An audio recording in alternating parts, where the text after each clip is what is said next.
میری بہنوں ماؤں بچیوں یاد رکھو مرد کے بھی حق ہیں، اور رسول کریم صلی اللہ علیہ وسلم نے جو فرمایا ہے ہم اس میں کمی پیشی کے حقدار نہیں ہیں، یاد رکھنا ان کے بھی حقوق ہیں۔ رسول کریم صلی اللہ علیہ وسلم نے فرمایا مرد پر سب سے زیادہ حق اس کی اماں کا ہے، سب سے زیادہ حق اس کی اماں کا ہے،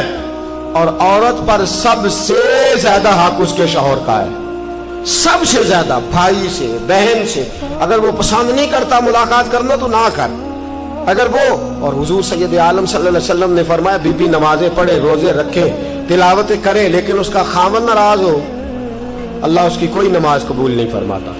اللہ اس کا کوئی روزہ قبول نہیں فرماتا، اس کی کوئی تسبیح قبول نہیں فرماتا۔ اور فرمایا عورتوں تم اس حال میں مر گئی کہ تمہارا خاوند تم سے راضی تھا تو اللہ تم سے حساب ہی نہیں لے گا، بغیر حساب کتاب جنت عطا فرما دے گا، اللہ حساب ہی نہیں لے گا، بغیر حساب کتاب تمہیں جنت میں داخل کر دے گا۔ میرے رسول کریم صلی اللہ علیہ وسلم کی خدمت میں عورت آئی، یا رسول اللہ صلی اللہ علیہ وسلم مجھے خاوند کے حقوق بتلا دے، اگر میں پورے کر سکوں تو نکاح کروں ورنہ نہ کروں۔ تو حضور نے فرمایا بی بی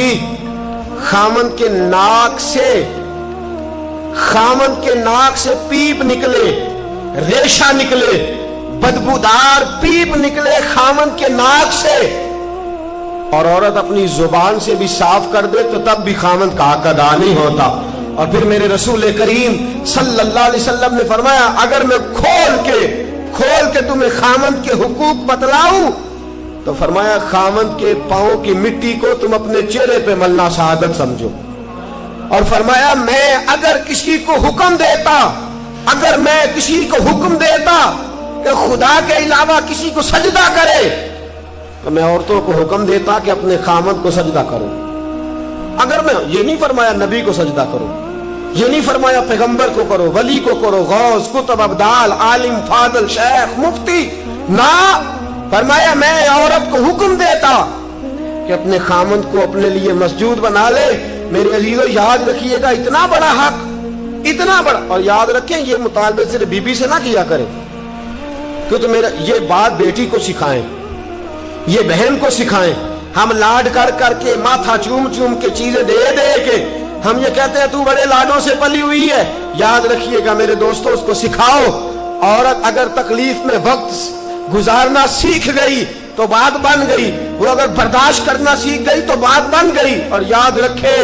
میرے اعلیٰ حضرت نے فرمایا جس بیوی میں قوت برداشت زیادہ ہوگی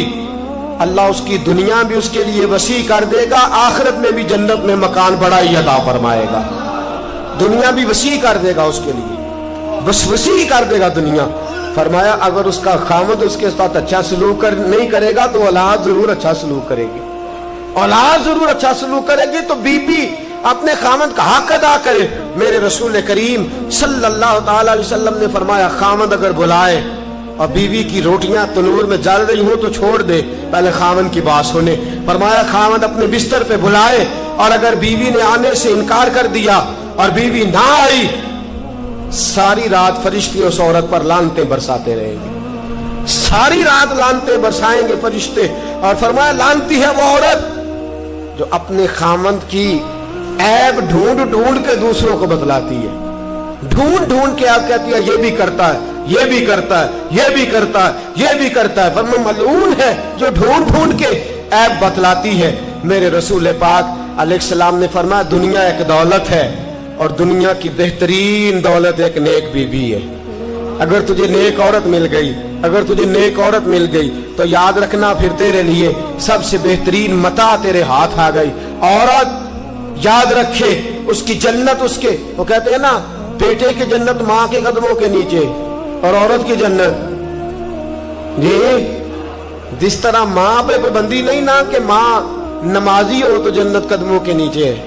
ماں حافظہ ہی ہو تو جنت نیچے ہے، ماں ہمیشہ نیک ہو تب بھی، ماں کسی طرح کی بھی ہو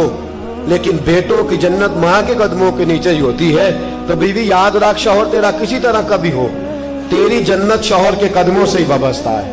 تیری جنت اسی۔ اور پھر